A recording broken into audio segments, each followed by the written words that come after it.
greatness in a sea of the dying and shameless. A sea of the aimless. I don't wanna be one of the nameless. I'ma wake up with the mindset that one day I'm gonna make it. And I don't think I'll be fine if I don't break my limitations. Don't try to stop me, I exist to write my own story. I'll make a decision if I want some peace or if I want the glory. Yeah, don't want a life that is complacent or possibly boring. I just want a life that is worth every day. Hey everyone, welcome to the second season of Decontrol Show. Searching for greatness in a sea of the dying and shameless. A sea of the aimless. I don't wanna be one of the nameless. I'ma wake up. Hey everyone, this is Banu Pradeep. The first season has inspired and gained a lot of good response. So we are back with another season.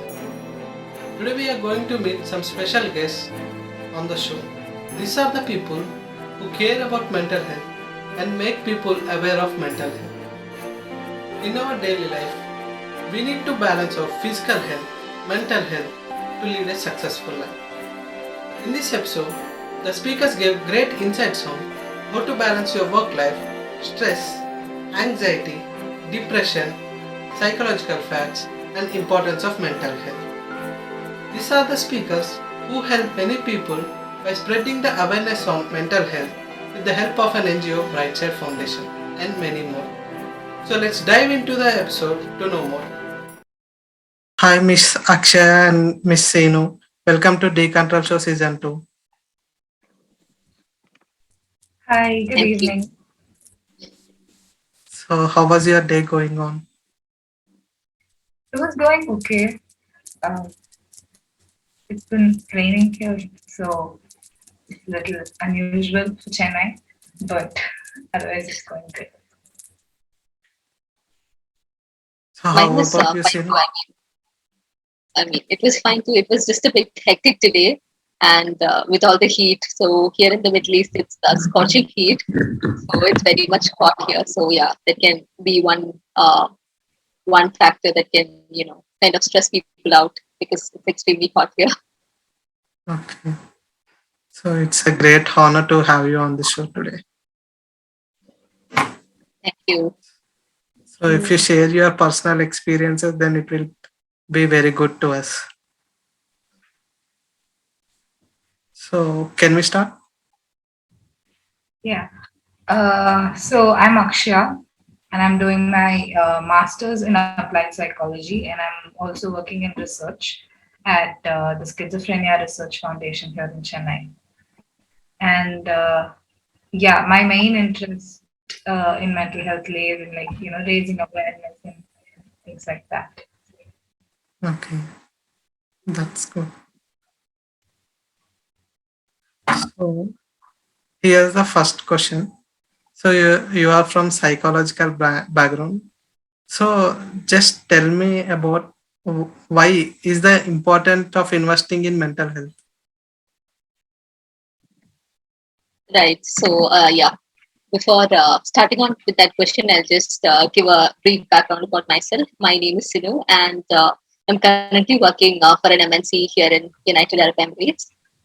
So my background is basically I'm a postgraduate in MSc Psychology, specialized in human resources development management from Christ University. Yeah, so that's about me, and psychology is something that fascinates me. So that's why I'm in this field, and happy to be a part of this show. Um, well, to answer your first question, which is about the importance of investing in mental health, I think in a society like ours, people might think that investing in mental health is not essential or is a total waste, as the most people that we see around or we closely associate with are thought to be born with a basic amount of sanity. Right? That is exactly the reason why mental health and illness is stigmatized, especially in our society, more than any other health condition. And we can see the examples of this stigma every single day. Let me begin by giving you an example from my real life experience. So, around a decade back, when I was still in high school, I remember visiting my hometown during my school vacations. And there was this auntie who used to come often to help my grandparents with the household chores. and she used to live nearby in the town. Some days she even brought her little kid home, especially during weekends. A few months passed, days passed, and one fine day, when I came back from my school, I heard a very shocking news that a little boy that I had known in my hometown had passed away. At first, I couldn't believe this, but later on, I had to come in terms with accepting this news. So, after a day or two, when asked about the details to my parents, I came to know that this death was not natural nor an accident. The little boy was brutally murdered. His head was chopped off and separated from the rest of his body. And this brutal act was committed by his own biological father. Well, this incident shook me. I just thought that normal people wouldn't even imagine doing such a thing to their own kid.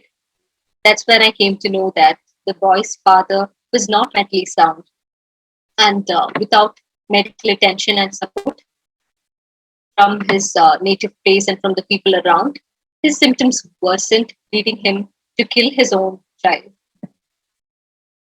Let me turn the question to the audience who is listening to me today. Can we only blame the kid's father for this misfortune? Well, personally, I would say that the society does have a part in this too. The person's mental health condition had known to be an unknown fact in the town, yet the people around chose to be judgmental and ignorant. It got me thinking that if this incident would have happened, if people around were educated enough to understand the seriousness of mental health condition and that this condition was something that needed proper care and attention.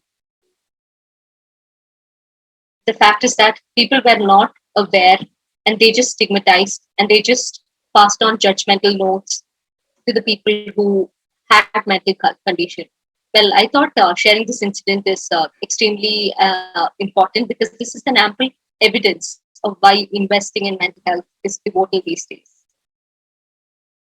Mental That was illness a is definitely one of the top causal factors of disability, even in our country this day. So, when talking about investing in mental health, it's not just about spreading awareness. It's definitely about investing in methodologies, research work, um, investing in spreading the light of knowledge of this subject, and educating people to eradicate the stigma that surrounds this subject, and doing everything that we can to establish this topic as a mainstream in our country and not an optional stream. that was a great answer from you with a suitable example. I hope the audience will understand you and they can be a concern about mental health. So one one question to both of you. So at what point of time you understood that mental health is really helpful for us? For me personally, um, as a child itself, I remember being intrigued about how brain works, how our brain process, how our brain thinks. Basically, about the different cognitive process that our brain is involved in, like thinking, learning, remembering, all these. So I was very fascinated to understand how our cool but a very complex structure called brain functions. So that is the reason why I preferred this subject as my mainstream. And this incident, since it's a real life experience, I know how it felt, and I still believe that if the society was not ignorant towards this condition, this child, this little boy, would still have been there around with us today. So this was another incident that inspired me to come out to speak to people about this, to help them understand why this is important and why coming out, acknowledging this as something that's real and something that's not far away. It's very near. It's like there. It can happen to anybody anytime. So it's very near to each one of us. So just helping them to come up out of their shells, to acknowledge it and to accept this. So yes, that's about it. That was a great. You have faced that issue and you want to try to change people. That was a great inspiration to us. So what about you, Akshay? So when did you recognize that mental health is important? If I'm being honest, I actually did commerce in 11th and 12th, and I had no idea of doing psychology at all. But then in my UG, I did a triple major, and one of my majors was psychology. And I was studying it, it was whatever, theory and all of that. And then later, I started seeing that the friends around me and we went on these rural exposure camps from college, and we could see that there were people who were struggling with life, but then they just didn't know what it was that was bothering them, which was worse because if you know something's causing an issue in you and you don't have the resources to get a solution for it, that's a different thing. But not even knowing that, okay, this is the reason why I'm struggling, this is the reason that I'm having these problems, it was really hard to see. And then later on I actually ended up realizing that me and like my friends and people really close to me were actually going through the very same issues. And that's kind of when I started gaining a lot of interest in psychology. And after coming back to Chennai, after joining SCARF, and we see patients on a daily basis, and it's really nice to see how much of a drastic difference you can make in one person's life over the course of even like 2 to 3 weeks. And people think mental health, like therapy, all of these things are just like a long term thing. It doesn't work immediately, but there are instant, like, there are benefits that come up which help them live a better life, just increase their quality of life. And I think that's why it's very, very important that we not only acknowledge how important it is, but also make sure that people around us, or whoever, like our friends or our family or whoever we talk to, we try and spread the message, because I don't think anything works as well as word of mouth does in anything. So yeah, that's why that's how kind of I got into psychology. Yes. Even your single word can change their mental illness. So another question. So you have faced a lot of patients. So what are the most common psychological disorders you observe? Well, I'll take that one. Uh, so Okay. I'll begin that, and there is something else to add. Actually, I can proceed. Perfect. So, well, before starting on with the common psychological disorders, it is important to highlight that the symptoms of mental illness are, unlike the physical health condition, it's not extremely visible externally, unlike what happens when your physical health conditions deteriorate. So, only rarely the symptoms are visible overtly. So, that's first thing that I would like to highlight. And causes of psychological disorders uh, can be various. It can be biological, it can be environmental, or life events. It can be even effects of medications, drugs. Sometimes it can be brain chemistry, and sometimes even your physical health condition can definitely trigger some illnesses to your mental health as well. So yes, these are causes. So with just limited time, I'll try to give in some details of some of the very common psychological disorders that I think needs to be addressed to the audience listening to me today. So I'll begin with depression, which is one of the very common psychological disorder and has been recently listed by the World Health Organization as well. So depression is a mood disorder, and it causes a persistent feeling of sadness, loss of interest. So it basically affects how you feel, how you think, how you behave, and can lead to variety of emotional and physical problems in your day-to-day life. So you may have trouble doing your normal day-to-day activities, and sometimes you may even feel that life isn't worth living. So that's about depression. uh, Moving on. Next psychological disorder that I would cover is definitely anxiety. which I think is pretty much common these days. So anxiety, well, again, it's a feeling of worry. It's a feeling of nervousness or unease. So anxiety, again, it occurs in different forms. It can be social anxiety, it can be general anxiety, it can be even panic disorders. So that's about anxiety and phobia, which is more or less related to anxiety. So phobia is basically an irrational fear. Irrational in the sense unknown fear that you have towards specific things or specific circumstances or life events. So that's about phobia, and it's also pretty much common these days. Another psychological disorder, which is common, especially among children these days, ADHD. So attention deficit hyperactivity disorder. So it's mostly exhibited by children's inability to focus, lack of organization, attention to detail, restlessness, etc. And it's very hard to detect as well, because at least the majority of children, we feel that they are hyperactive, but sometimes it can be due to ADHD, and this gets sometimes very tricky to diagnose. Next is autism.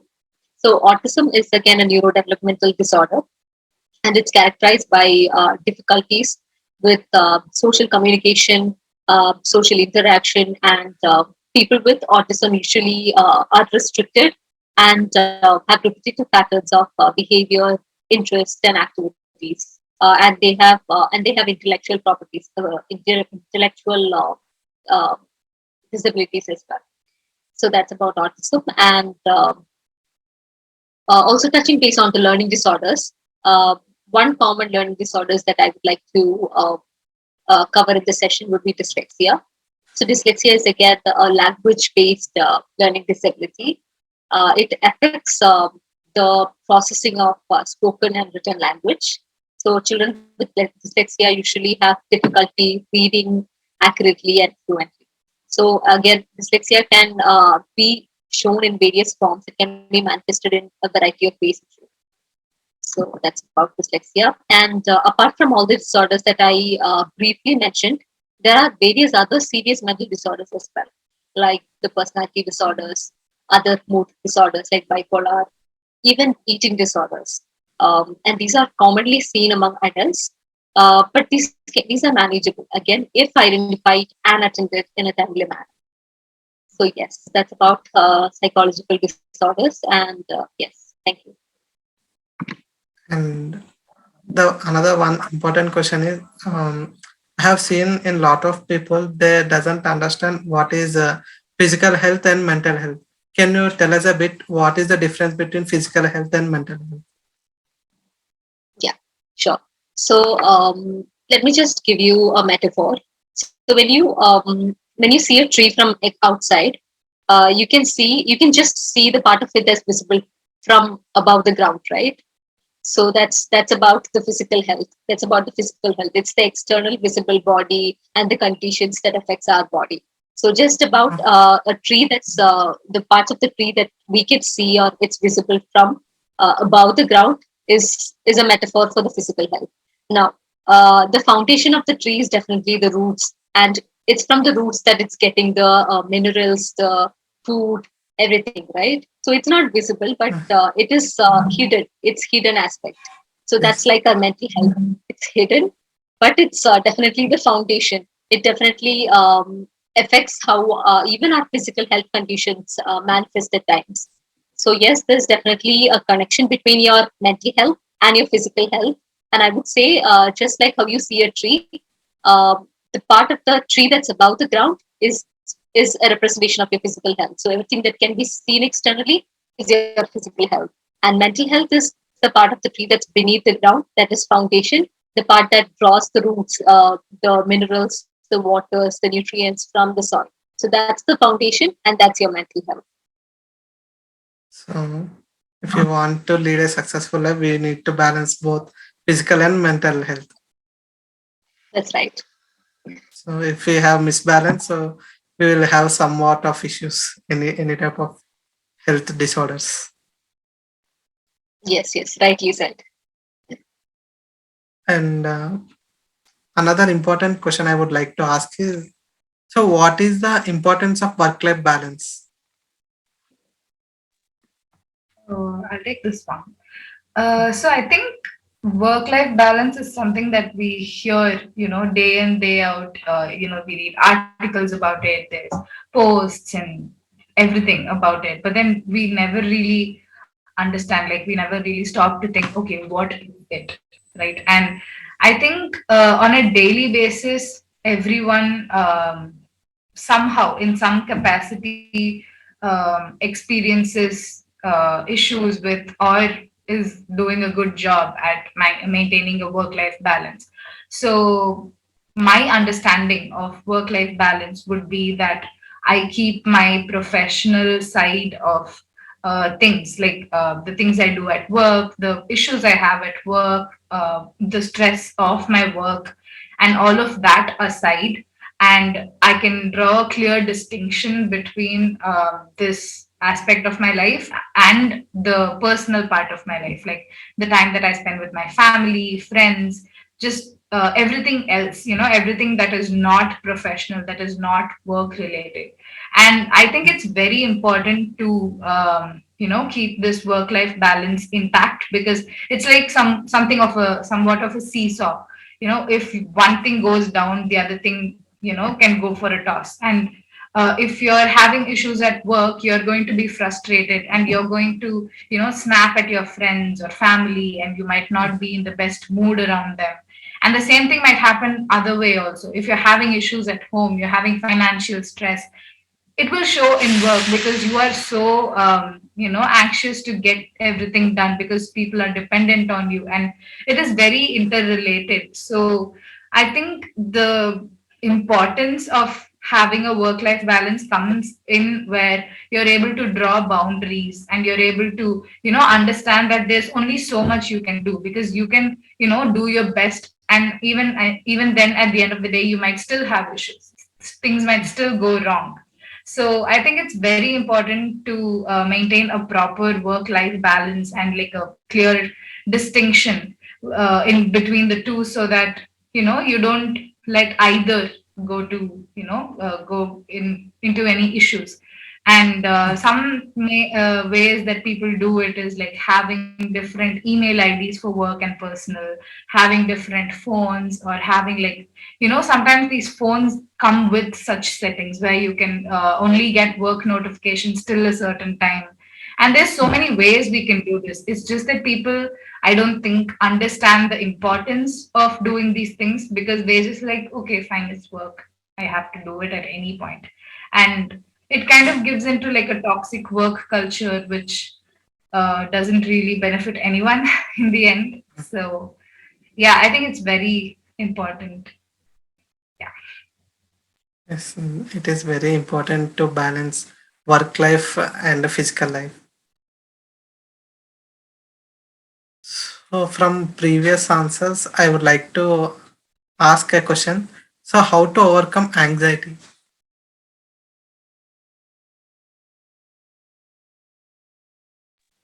Yeah. So I think before we get into how to overcome anxiety, I would like Sinu to kind of give a brief about how anxiety and things like that come about. Perfect. So I'll start off with stress again. So just to understand more of to know about anxiety, you need to understand stress, and then you will be able to understand the difference between both, right? So talking about stress. So before talking about how to handle stress or how stress manifests, just giving an overview of what stress is and what are the stages that our body goes through when we are in a stressful event. So, what is stress? So, stress is mainly about a change that occurs psychologically, emotionally, and physically. So, it's basically a strain or a pressure that you experience both psychologically, emotionally, and physically, right? And so, when a person is going through a stressful event in his or her life, there are various stages that our body passes through. So, and this stages has been proposed by our the researcher Hans Sale. So the first stage is the alarm stage, which is definitely the initial symptoms that our body experiences under stress. So again, you must have heard of the term fight and flight.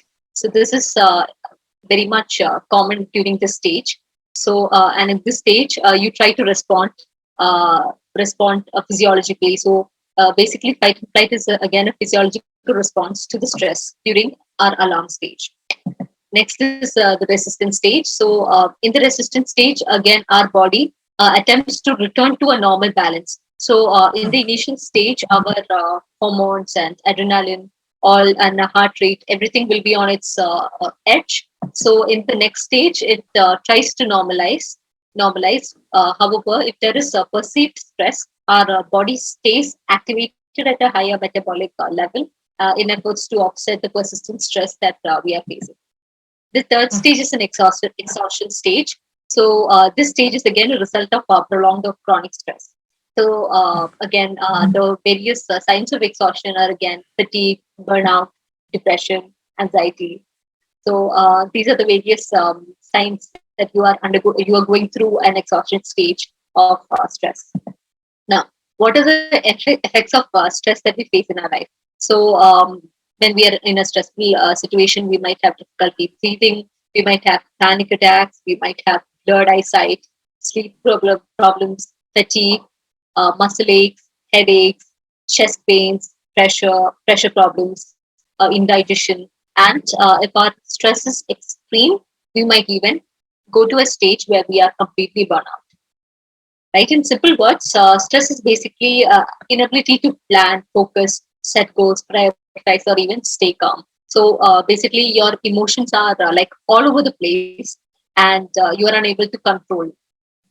So stress is extremely a devastating experience, especially for your brain. Now, how to handle stress? So again, coming back to the definition, stress is again a change that causes a strain both physiologically, emotionally, and psychologically. So, what are the things that we can do to handle the stress? First, when you're in a stressful condition, you will be able to feel it. At least a majority of the people will be able to feel it that they are not okay. So when you are initially starting that phase itself, try talking to somebody about it. So and talking really helps. So venting out your feeling to somebody definitely is it's definitely a mental detox. So first thing, talk to somebody, express your feelings, tell people around you that you're not okay. So that's the first thing. Second is sleep. So sleep is very essential for your brain. At least 8 hours of sleep is very essential for your brain on a normal basis. Um, thirdly, I would suggest our nutrition, our diet. Eat well. Malnutrition can cause a lot of mental health issues as well. So make sure that your diet is proper and well balanced. That is the third thing. Fourth, I would like to say physical activity. So indulging in any form of sport or physical activity is not just good for your body but also for your mind. So physical activity is another way of mental detox. Fifth, I would say the support system that you have around you. This is very important to not just deal with stress, not just survive, but also to thrive through that situation. So your support system is very important on in helping you to handle the stress that you are facing. Last, I would say, so basically any other activities that help you to steer away from the common stresses that you have in your life. So we can call it as mental detox activities. So basically any activities or any engagement or anything, any little things that can basically help you steer away from the stresses that you face in your life on a normal basis. So yes, these are some of the ways that you can handle your stress. And with this, I would like to hand over to Akshaya to the deep dive on anxiety. Yeah. Sinu has given like a basic idea about what stress is, and stress is just when you see someone lashing out at people, or not being very, they're being very absent-minded. They keep forgetting things. You're like, oh, they're probably stressed. They're probably stressed about work. But anxiety is something that's a little different. It's a little more clinical. So when I say that I'm scared to talk in front of crowds, I won't say that I'm stressed to talk in crowds. I would probably say that I'm anxious to talk in front of crowds because I'm scared that I'm going to make some mistakes. So if I'm having issues about how I'm going to, perform at work, I would say that I'm having performance anxiety. I will not say that I'm having performance stress. So Yes. there's just a very small difference, and there are two kinds of anxiety. It can either be very general or it can be very specific. So anxiety in general can be where people have issues with dealing with social situations. They have anxiety regarding a particular sort of experience, like circumstances and things like that. Whereas something specific might be more like a phobia, like Sinu mentioned earlier. Phobias can be, I can be very anxious about very specific situations. Like I'm fine with big, large crowds, but I might not be able to talk in front of, 3, 4 people. That might be more Yes. scary for me. So it's very specific. It's not, oh, whatever, generally I'm anxious. It's very specific to very specific situations. Claustrophobia, fear of heights, and all of that kind of comes under this. And how to overcome anxiety is, it's like a really large broad umbrella kind of thing. So for specific anxieties, like very specific fears, phobias, and all of that, we tend to give them desensitization, where we kind of get them acquainted, like we get them used to the thing that they're scared of in small increments. Like if I'm scared of spiders, I would first be asked to imagine a spider. I would be asked to see a picture of a spider, a video of a spider. And all of this happens after I'm okay with each previous step. So since it's like a stepwise thing, at one point I will have enough, relaxation, enough strength or courage in me to actually deal with a real spider. So that's something, is just like a technique that we use for specific anxieties. Whereas in general, when people kind of get anxious in daily life, because it happens to all of us, like, you have a presentation, you have to meet new people. All of these are Yes. really stressful, scary situations that we all, have problems with. And I would suggest that getting, over that kind of anxiety is very simple. You can either have like these, very well proven breathing exercises. We've been taught pranayama and things like that. So it's very useful because it kind of regulates your breathing cycle. And if I'm stressed, I might breathe very shallow, like really fast, hyperventilating like that. And if I'm doing breathing exercises, it kind of regulates, it kind of calms down my breath so that my body is like, oh, wait, we're breathing normally, which means we're probably okay. And it's kind of like, you get your body to listen to you, and then your mind will come in suit automatically. And there are other relaxation techniques, and muscle relaxation, where you kind of tense each muscle in your body and then release it, so that your pent up stress and anxiety, and the tightness that you feel usually, it kind of releases on its own. So in general, to deal with anxiety, it's either always caused by stress, which is time management related, or this is not in my work, job description kind of thing. So it's usually dealt with easier when you deal with the actual problem itself. Or if nothing works, these breathing techniques and grounding techniques, writing a journal and things like that. Or as Sinu mentioned, talking to people about it can also really, really help. And yeah, that's how I would suggest that people, deal with anxiety. That was a great tips and the good information regarding anxiety. So, so here's the next question.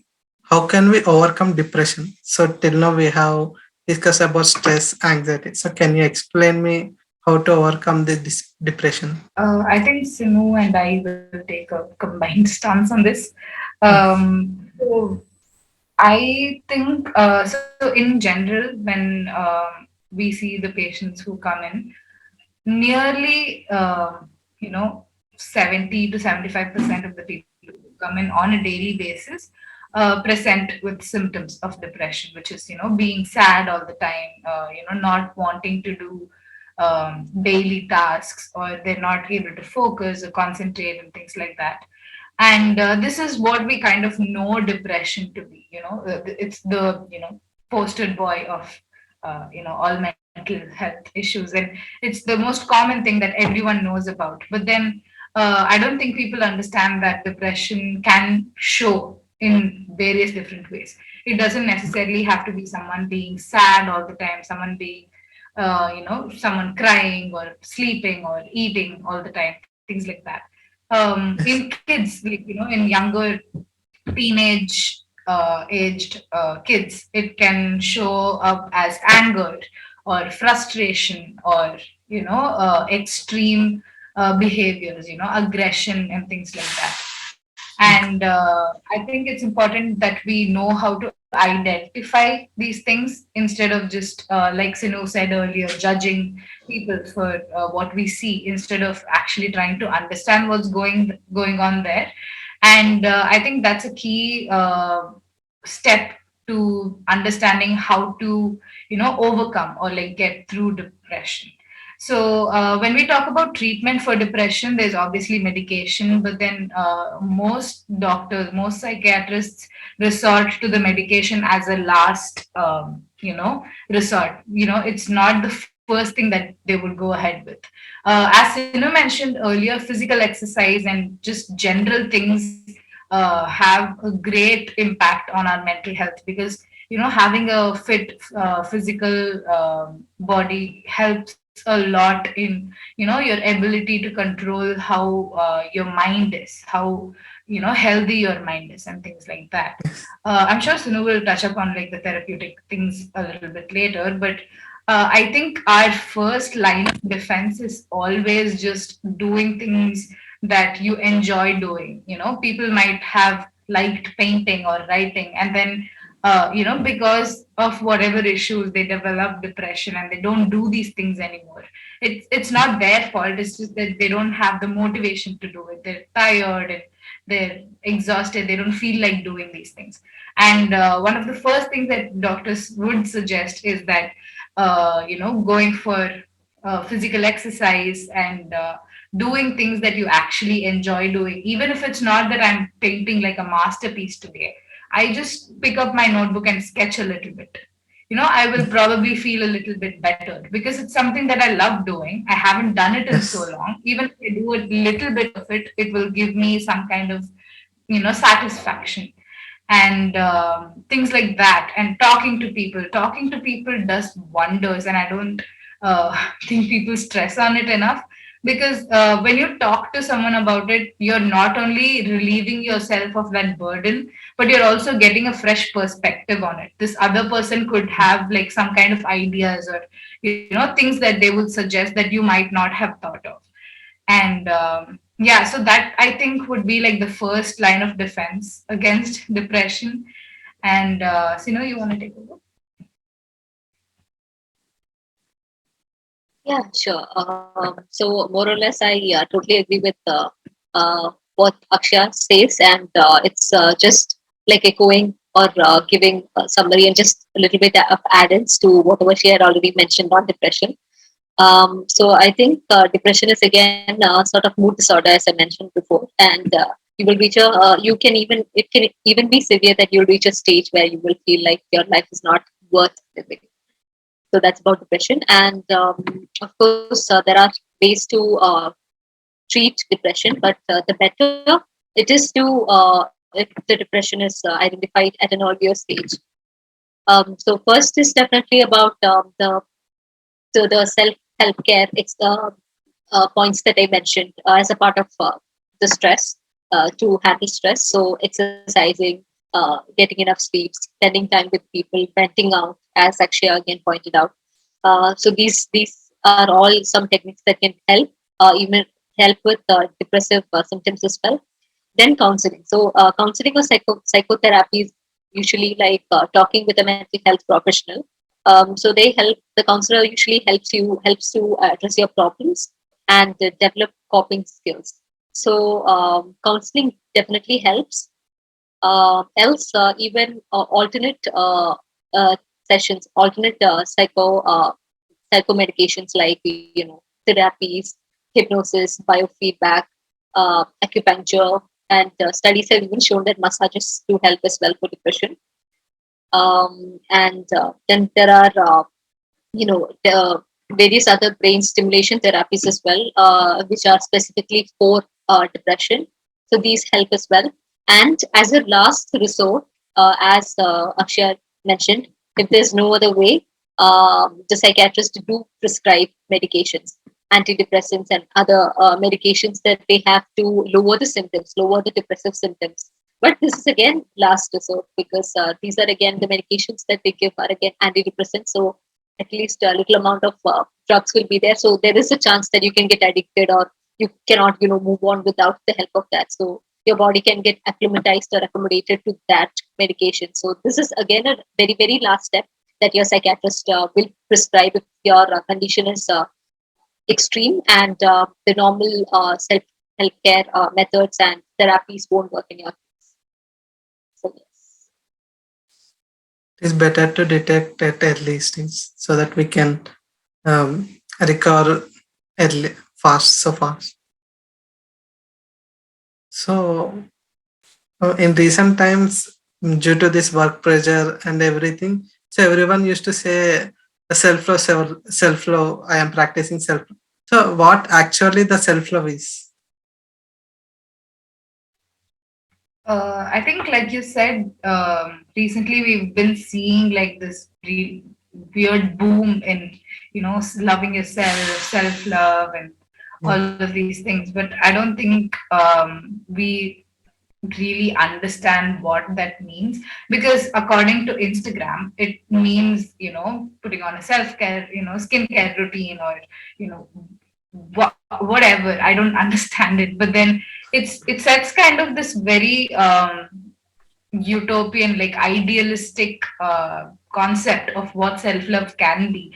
Because to me, self love might just be coming home, taking a bath, and going to sleep, right, early. And for other people, it might be, having a proper routine, or, working out and doing things and reading books or whatever. And I think it's really important that people understand that self love is very, very subjective, because I might not benefit from a a self care routine, or like a self love routine, which works for another person, because we are all very different, and we have different interests, and we have different things that we benefit from. Because, even in medication, like something so simple as medication, some medications that work for me might not work for another person. And when it's like that for something so scientific and decided, it is very obvious that something as abstract as self love is going to be very different and very subjective to people.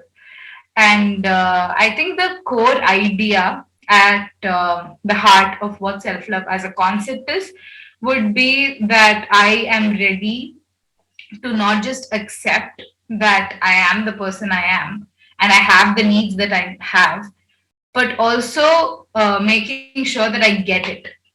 Like I can, sit here day in, day out, say, oh yeah, this is my form of self love, and this is what I need.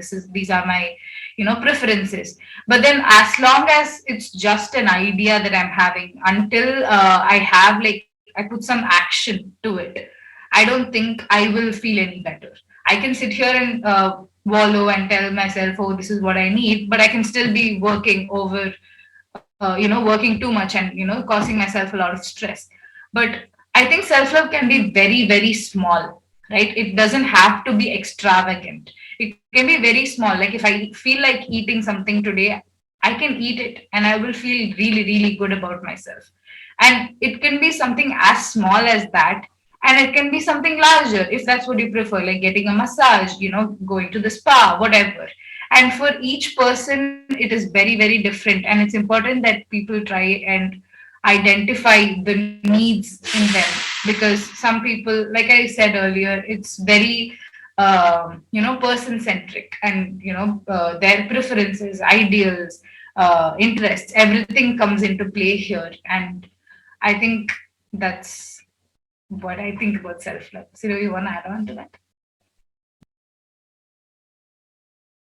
So I was totally agree with you. Yes, self love will be different from person. Every person has different point of view about their self love. So just tell me, how can we practice this self love?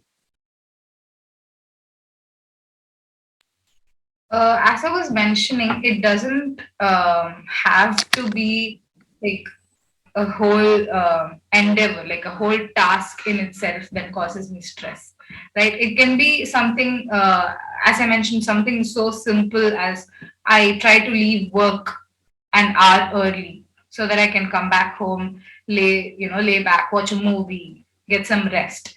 It can be something so small as that, or it could be that I have to, I have a project due till this period and I know I'm going to be stressed. So I take a couple of days break beforehand. It's just, I think, practicing self-love lies in the, idea of identifying what my needs are and how I can address them best. It doesn't have to be that I go out of my way to do these things that are marketed to me, but more that I know that within my resources, within my capacities, I can help myself in this particular way.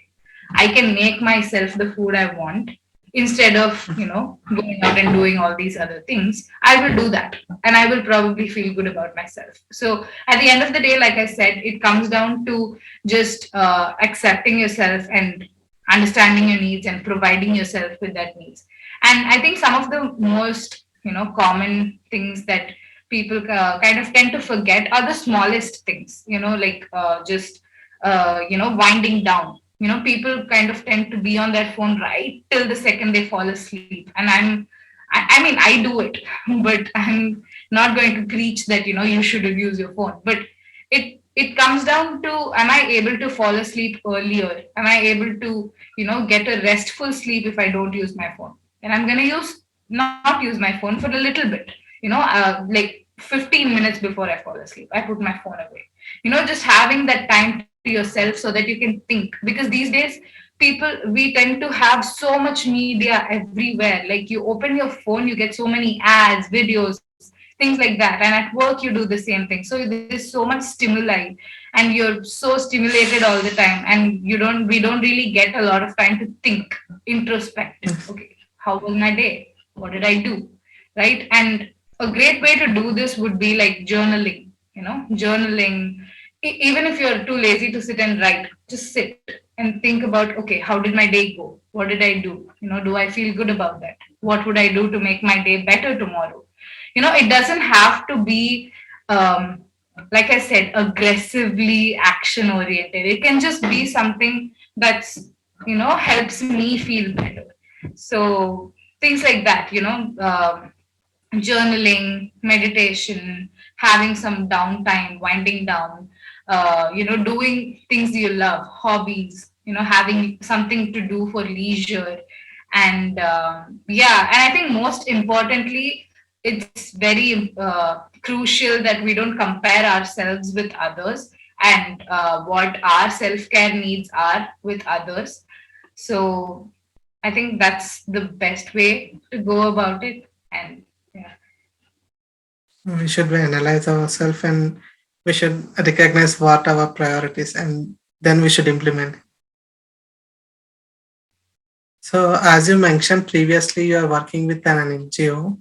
Can you tell us a little bit about an NGO, your NGO?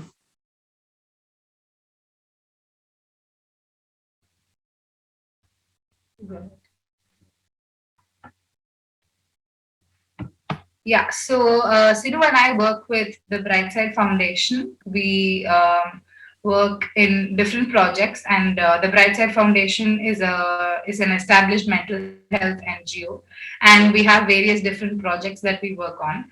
And one of those projects is, Umeed, which kind of focuses on raising awareness about mental health.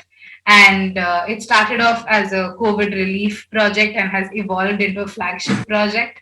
And at the core of it, the Brightside Foundation, our mission is to ensure that mental health is not just, accessible to the elite or like the creamy layer, those kind of people, but that everyone everywhere, is able to have access to information, resources, and, people they can talk to about it if they need to, with regard to mental health. And Oh, I yeah.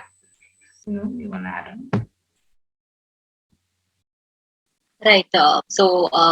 Yes, more or less, just what Akshaya had mentioned. So equipping youngsters to, go out there, speak about mental health, to help spread this light and give back to our society in the way of spreading awareness and taking sessions, especially not just in urban areas, but in mostly in rural and semi urban areas, semi rural areas. So taking sessions and helping the underprivileged children, helping them understand about mental health and psychologically, basically empowering the underprivileged society, so that they know about mental health, the conditions, the consequences, and yeah, so they are able to live in a better way, and they are psychologically equipped, and they also have the psychological first aid sessions wherein we equip our youngsters to understand about the just like a normal first aid. So the first things that we have to do in case of a mental breakdown. So yes, that's about it. And most importantly, just about spreading the awareness of what well-being is, and helping out passing a clear message on what it is. So just to give an out view.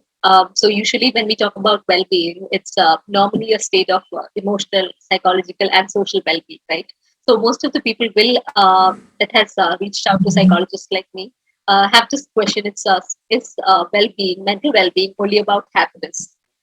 So, helping them understand what exactly the concept is, helping them understand that it's not just about happiness, it's about the ability to face all the different emotions in your life, but face it and thrive through all the different emotions. So, life is not always a bed of rose. So, you will have ups and downs, you will have problems in your life, but it's about thriving through and passing through the different phases in your life. So passing out basically a clear message on what mental well-being and mental health stands for.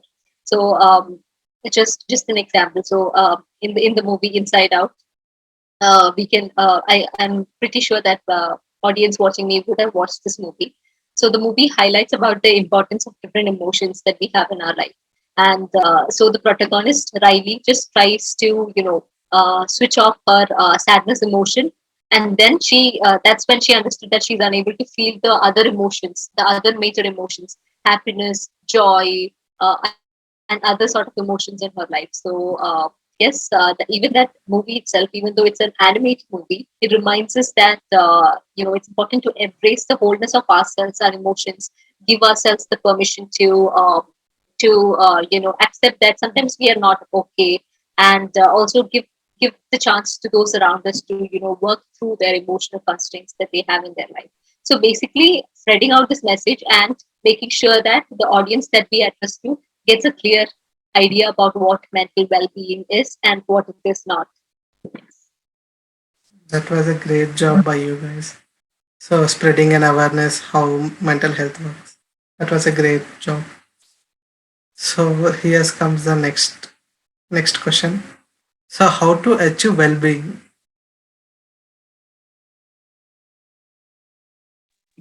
Perfect. So I think I already covered a part of this, but happy Yes. to mention this in detail once again. So as mentioned, well-being is again a state of social, psychological, and emotional well-being. So people might, when we think about well-being, we will it's we get this glimpse of something only positive, right? But it's important to understand that it's not just always about the positives, because nobody can ensure that your life will always be happy. Nobody can ensure that your life is always going to be okay. So it's about facing the different emotions that you have, and the capacity to face it, to survive it, and not just survive, to thrive through. So that's about well-being. So and Yes. So basically, all the different steps that we have covered under how to handle stress, how to handle depression, how to handle anxiety, like the different self care steps, the different other physical activities, everything that we have mentioned. All these can help in handling the different emotions. So basically, just understanding that more or less things are in your control. So sometimes when it goes outside your control, you can always seek help. There are people, there are NGOs, there are students out there who are willing to offer the help, but you have to take the first step. So there's a famous proverb that says, to go 1,000 miles you have to take the first step. So I would just Yeah, like to remind my audience that well-being is there, but sometimes it's a little difficult. If you're feeling that you're way out of the edge and you are losing sight or you're losing control, just get help, take the first step, and then there will be people to help you, there will be people to happily support you. that was great. So, any And advice for you can continue. perfect. No, just adding on to that, I would also like to tell that something very important about well-being is also about the mind body connect. So and this is something that has been researched over throughout the past years. So mind body connection is again a link between your thought, attitude, behavior, and your physical health. So scientists have understood that emotions are affecting the body, but they are currently in their research work, they're also understanding that it can influence your health and longevity. So that's why sometimes we have heard that some doctors would advise families not to inform the patient if he or she is having a chronic, incurable disease, right? Because there's a Yes, mind-body connect, so it can affect your. So in that case, if you inform the patient, if you inform them of their condition, sometimes it can damage their mental health, thereby causing um, fatal effects to their physical conditions also. So that is the reason sometimes we have seen. Medical professionals advising families not to or refrain from keeping this information from patients suffering from a chronic, incurable disease. So, yes, that's an ample evidence of mind body contact. Thank you. that was a great, precisely answer. So, any advice for upcoming generation from both of you? Perfect. I'll start this one. So, yes, so just about, echoing once again whatever I've said. So, sometimes you can have problems in your life. Sometimes things might not turn out the way that you expect it to be. But always understand that your mental health is in your hands. So ensure that you take care of your mental health, because at the end of the day, it has consequences. So just like the mind body connect, it can even affect your longevity. So it has a lot of effects. So just ensure that you take care of your mental health. Stay hydrated, exercise. So even if you're not having any serious mental health conditions, practice all these things on a normal routine basis, because this is something that's very good. So if you good and good for your body, not just body, to your mind as well. So just make sure that you practice all these things, like eat well, sleep well, exercise, engage in some activities that can help you detox from your stressors. So make sure that all these things are incorporated into your life. And as Akshay has covered, self love. So start accepting yourself. Start even in small ways, start doing the things that you like.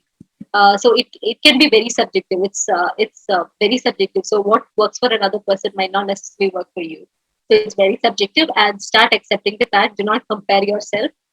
Do not be affected by the judgmental or other factors that can be forced on by the society, by the people around us. Because our country, though it's progressive, it still has a long way to completely get to that progressiveness. So yes, there might be difficult situations, but make sure that you take care of your mental health and reach out if you need any help. Yeah, I think Sinu's covered just about everything.